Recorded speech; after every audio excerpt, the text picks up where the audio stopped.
భగవద్గీతా కించిదధీతా గంగాజలలవ కణికోపేతా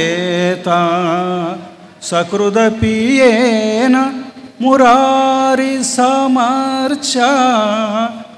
ఆదిశంకరులు పేర్కొన్నారు భగవద్గీత గురించి.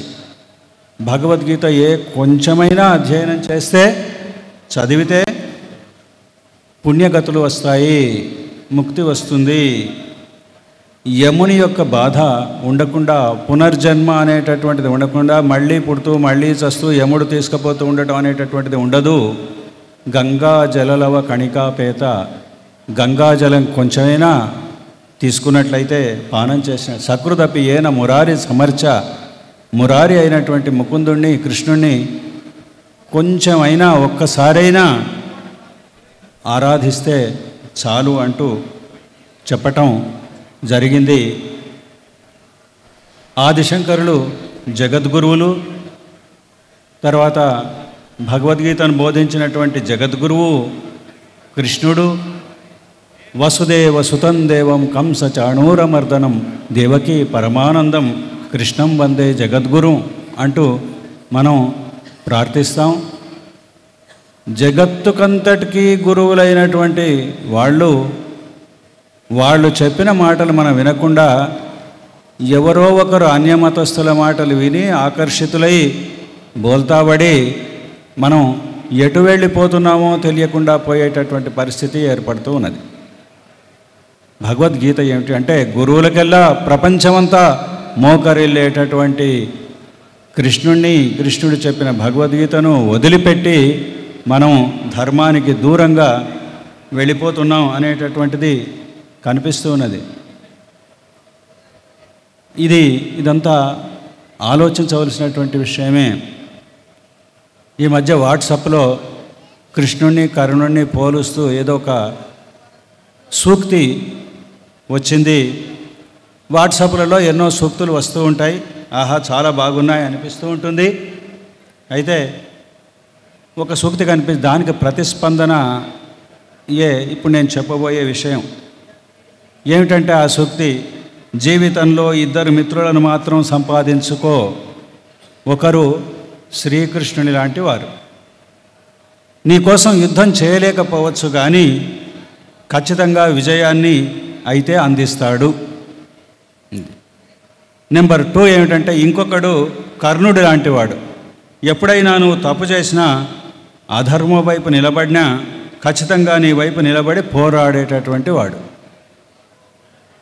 ఇద్దరు మిత్రులను సంపాదించుకొని చెప్పి ఏం చెప్పినాడంటే, ఒకడు కృష్ణుడు, ఆయన యుద్ధం చేయకపోయినా కానీ నీకు విజయాన్ని అందిస్తాడు. 2 కర్ణుడు, నీవు పొరపాటున అధర్మ మార్గంలో ఉన్నా కానీ నీ వెంట ఉండి యుద్ధం చేసేవాడు అని.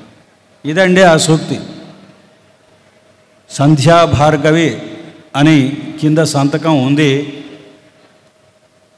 సరే, ఆమె ఎవరో మనకు తెలియదు, ఆమె తయారు చేసి ఉండవచ్చు. కానీ పైన చూస్తే ఈ సూక్తి చాలా చాలా చాలా బాగుంది. కానీ లోతుకు వెళ్ళని వాళ్లకు మటుకే పనికొస్తుంది. ఎందుకంటే అర్జునుడికి కృష్ణుడు మిత్రుడు, దుర్యోధనుడికి కర్ణుడు మిత్రుడు, బాగానే ఉంది. ఇద్దరూ మిత్రధర్మాన్ని చాలా చక్కగా పాటించారు అనుకుందాం. మరి స్నేహితుల పట్ల అరమరిక లేకుండా ప్రవర్తించారు అనుకుందాం, అందులో అనుమానం లేదు. కానీ ఆ కోణం నుంచి అది సరి అయిందే కావచ్చు. కానీ చిట్ట చివరికి ఏం జరిగింది అంటే, కృష్ణుడు అర్జునుడిని ధర్మం వైపు నడిపించాడు, కానీ కర్ణుడు మాత్రం దుర్యోధనుడిని నడిపించలేకపోయాడు. అతని ఉద్దేశం అది కానే కాదు. కర్ణుని అండ చూసుకొని అధర్మ మార్గాన తనకు ఆటంకం అనేటటువంటిది లేదు అని మరింత రెచ్చిపోయిండు దుర్యోధనుడు. అందుకోసమే కర్ణుని స్నేహం పనికి వచ్చింది. కానీ కృష్ణుడు అట్లా కాదు. అర్జునుడు బలహీనుడు అయిపోతున్నటువంటి సందర్భంలో కొత్త ఉత్సాహాన్ని నింపుతూ గీతోపదేశం చేసి ధర్మ నిర్వహణలో ఏమరపాటు లేకుండా, వెనకడుగు వేయకుండా ముందుకు నడిపించి విజయం వచ్చేటట్టు చేసినాడు. ఆ గీతోపదేశం ఒక్క అర్జునుడినే కాదు, లోకులకందరికీ పనికొచ్చింది. ధర్మజ్ఞుడైనటువంటి మిత్రుడు ఒక్కడైనా చాలు, ఇద్దరు మిత్రులు కూడా అవసరం లేదు, ఒక్క మిత్రుడు చాలు. వాడు ధర్మజ్ఞుడై ఉండాలి, ధర్మ మార్గంలో నడిపించేవాడై ఉండాలి, స్వార్థం లేనివాడై ఉండాలి. ఇది మనం గుర్తుపెట్టుకోవాల్సినటువంటి అంశం. అధర్మ మిత్రుని తీసుకుంటే అధర్మ మార్గంలో నడిపిస్తాడు, లేకపోతే మనకు సహకరిస్తాడు, వాడు చేస్తాడు వీడు చేస్తాడు, అంతా అయిపోతుంది. బాగా గుర్తుపెట్టుకోండి. అందుకని ధర్మ మార్గంలో ఉండే మిత్రుడు మనకి కావలసి ఉంది అనేది గుర్తించాలి. ఇది ఒక వాట్సాప్లో ఉండేటటువంటి దాని యొక్క లోతు గమనిస్తే తెలిసిన విషయం. అది మరి ఆదిశంకర్ లాంటి వారు భగవద్గీతను చదవండి అని చెప్పి కించిదధీత కొంచెమైనా చదివితే చాలని చెప్పటం మనం చూస్తున్నాం. మన భారతదేశానికి సంబంధించినటువంటి ఒక శాస్త్రవేత్త 1940-49లలో ఐన్స్టీన్ దగ్గరికి వెళ్ళినాడట. విదేశాల్లో చదువుకుంటూ ఈయన గొప్ప సైంటిస్ట్ కదా, చూద్దామని. ఆ ఐన్స్టీన్కు మన భారతీయ సంస్కృతి అన్నా సంప్రదాయం అన్నా ఎంతో గొప్ప గౌరవ భక్తి ప్రపత్తులు ఉండేవి. అయితే ఐన్స్టీను ఈయన రాగానే ఎంతో సంతోషంతో సంస్కృతంలో మాట్లాడినాడు. మన శాస్త్రవేత్తకు ఆ సంస్కృతం వచ్చి ఏడవలే, ఏం మాట్లాడుతున్నాడో తెలియలే. మన వాళ్ళు మన సంగతి మర్చిపోయిన విషయం. అయితే ఐన్స్టీన్కి ఇది అర్థమైంది, ఈయనకు సంస్కృతం రాదు అని. ఆయన సంస్కృతం ఏమంటున్నాడు, లోపలికి రండి అని మళ్ళీ మామూలుగా ఇంగ్లీష్లో లోపలికి రండి అని చెప్పినాడు.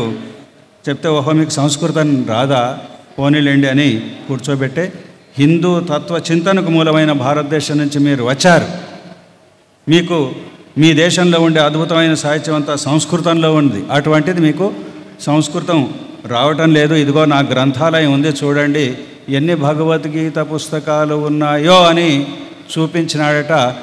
సైన్స్ పుస్తకాలు కొన్నే ఉన్నాయి, భగవద్గీత పుస్తకాలు రకరకాల వ్యాఖ్యానాలు ఉండేటటువంటివి బోలెడని ఉన్నాయి అక్కడ.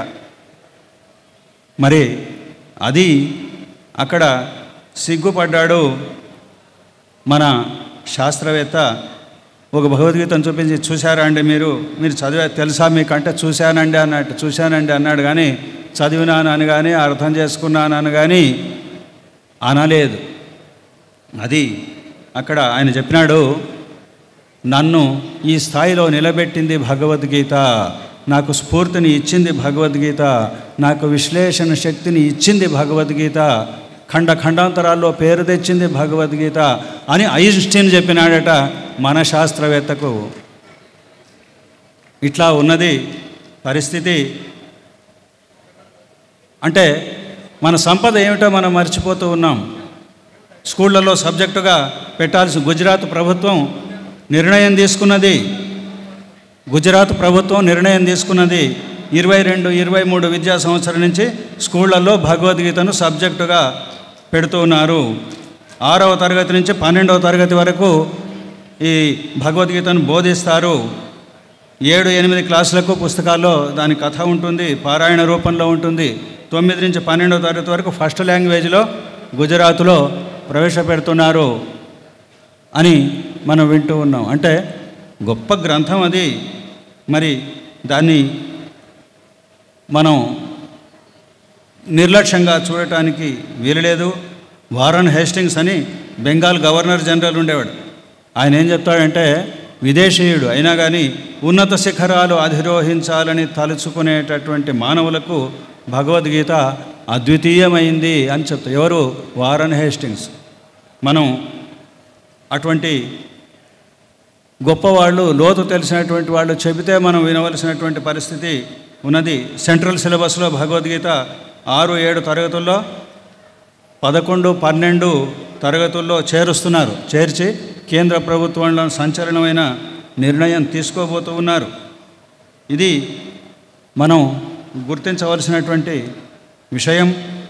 ఎప్పటికైనా ఇదొక ప్రపంచ గ్రంథంగా ఉండవలసిన, గౌరవించవలసినటువంటి వారి గ్లోరియా అరియేరా అనేటటువంటి ఒక పోర్చుగీస్ మహిళ ఏం చేసింది, ఆమెకు భారత ప్రభుత్వం 2019లో పద్మశ్రీ అవార్డును ఇవ్వటం జరిగింది. ఆమె భగవద్గీతను పోర్చుగీసు భాషలోకి అనువదించింది. తన ఆస్తిని కూడా మొత్తం అమ్మేసేసి ఈ భగవద్గీత ప్రచారానికి పూనుకున్నది ఆమె. యూరోపియన్లకు భగవద్గీత, వేదాలు ఇవన్నీ ఆమె బోధిస్తూ ఉన్నది. కెనడాలో ఒక పార్కు ఉంటే ఆ పార్కుకి శ్రీమద్ భగవద్గీత అని పేరు పెట్టినారు. భగవద్గీత అనేటటువంటి పేరు పెట్టినారు. అందులో చక్కగా కృష్ణార్జునులు రథం మీద కూర్చొని మన డైరీ మీద ఉన్నట్టుగా కృష్ణార్జునులు భగవద్గీత కృష్ణుడు ఉన్నట్టుగా వాళ్ళు శిల్పాలు చెక్కించినారు.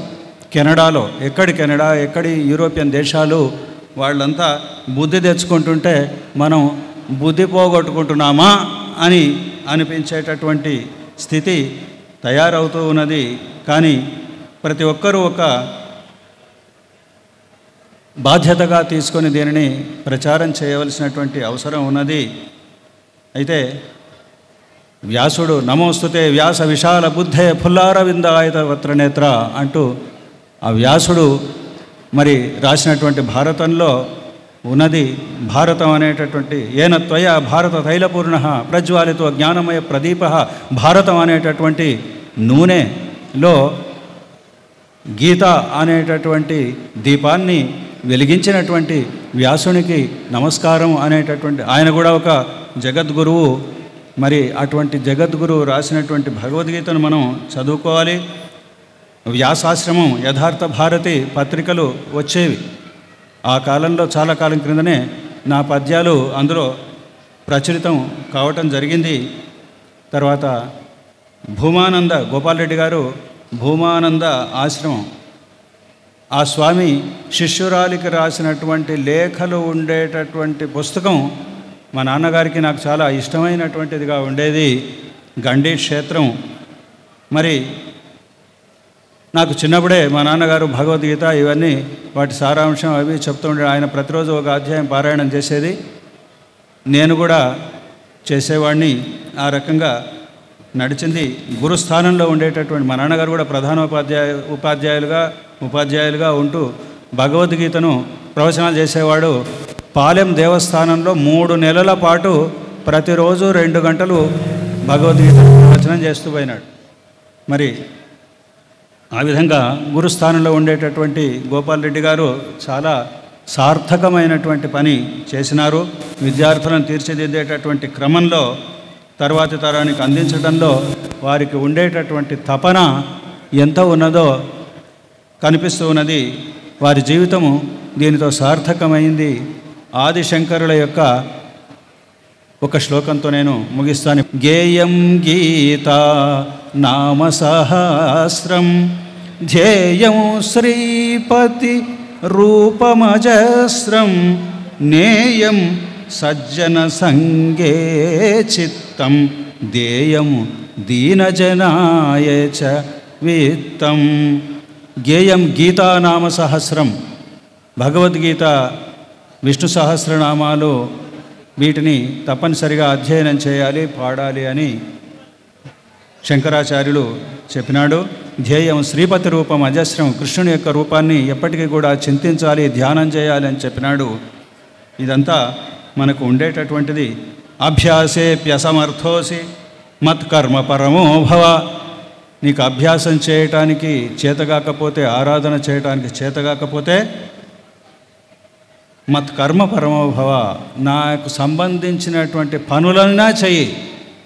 అంటే ఫలానా డైరీ అందజేయటమో, ఫలానా కెమెరామ్యాన్గా పనిచేయటమో, ఫలానా సామాన్లు తీసుకొచ్చి పెట్టడము, ఆ టేబుళ్ళు టీపాయిలు ఫలానా అరేంజ్మెంట్స్, ఇదంతా కూడా కృష్ణ సంబంధమైనటువంటి పనే. అభ్యాసేపి అసమర్థోసి, నువ్వు అసమర్థుడు అని అనుకోకు. మత్కర్మ పరమో భవ. చిన్న వాటర్ బాటిల్ తెచ్చిపెట్టినా కానీ కృష్ణుని కొరకే, అందులో మర్చిపోకండి. ఏ పని అయినా భగవద్ అర్పితంగా మనం చేసినట్టయితే అది భగవద్ అర్పితం అవుతుంది. కాదనుకుంటే కాదు. చాలా చిన్న కిటుకులోనే ఉంది ఆధ్యాత్మికం అంతా కూడా. ఈ మంచి సదవకాశాన్ని ఇచ్చినందుకు కృతజ్ఞతాభివందనాలు తెలుపుకుంటూ నేను ముగిస్తూ ఉన్నాను. ధన్యవాదాలు.